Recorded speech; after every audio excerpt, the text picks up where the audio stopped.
গাজায় মৃত্যুর খেলায় মেতে উঠেছে ইসরায়েলি প্রধানমন্ত্রী বেনিয়ামিন নেতানিয়াহু।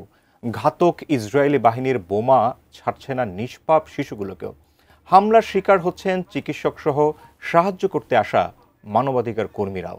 গাজায় ইসরায়েলি গণহত্যার প্রতিবাদে বিশ্বজুড়ে আজ বিভিন্ন প্রান্তে রাস্তায় নেমেছে মানুষ।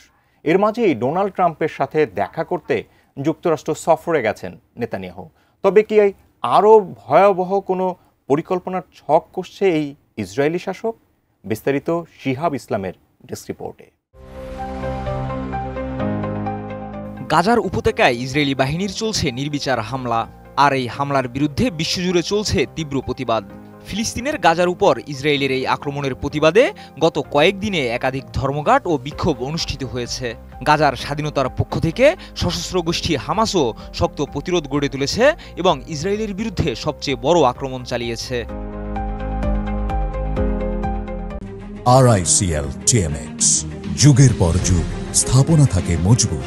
একদিকে ইসরায়েলি প্রধানমন্ত্রী বেনিয়ামিন নেতানিয়াহু এই পরিস্থিতির মাঝে মার্কিন প্রেসিডেন্ট ডোনাল্ড ট্রাম্পের সাথে বৈঠক করতে যুক্তরাষ্ট্রে পৌঁছেছেন। জানা গেছে নেতানিয়াহু রোববার হাঙ্গেরি থেকে সরাসরি ওয়াশিংটনে চলে যান এবং সেখানে তিনি ট্রাম্প ও স্টিভ উইটকফের সঙ্গে আলোচনায় বসবেন। ইসরায়েলি সংবাদ মাধ্যম ইয়েদিওত আহরোনোত জানিয়েছে, এই বৈঠকে গাজা পরিস্থিতি, হামাসের আক্রমণ এবং ইসরায়েলি বাহিনীর প্রত্যাহারের বিষয়ে আলোচনা হতে পারে। এছাড়াও পারমাণবিক সমস্যা এবং সিরিয়ার পরিস্থিতি নিয়েও আলোকপাত করা হবে বলে আশা করা হচ্ছে। নেতানিয়াহু এই সফরে মার্কিন বাণিজ্যমন্ত্রী হাওয়ার্ড লুটনিকের সঙ্গেও বৈঠক করবেন। সম্প্রতি অন্যান্য দেশের সাথে ইসরায়েলের উপরও যুক্তরাষ্ট্রের 17% শুল্ক আরোপের পর এই বৈঠকটি গুরুত্বপূর্ণ হয়ে উঠেছে। বৈঠকগুলোতে গাজার পরিস্থিতি ও বন্দীদের মুক্তি নিয়ে বিশেষ আলোচনা হতে পারে, কারণ বর্তমানে গাজায় 59 জন ইসরায়েলি বন্দী রয়েছে। এছাড়া গত সপ্তাহে নেতানিয়াহু ঘোষণা দিয়েছেন গাজায় আক্রমণ আরও বাড়ানো হবে এবং ফিলিস্তিনিদের উচ্ছেদের বিষয়ে ট্রাম্পের পরিকল্পনা বাস্তবায়ন করা হবে।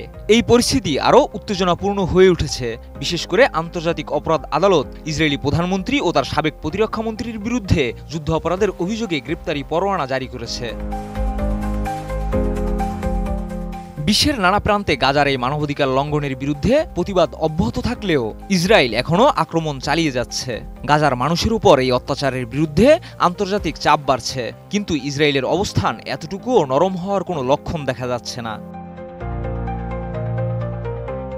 শিহাব ইসলাম, ATN নিউজ।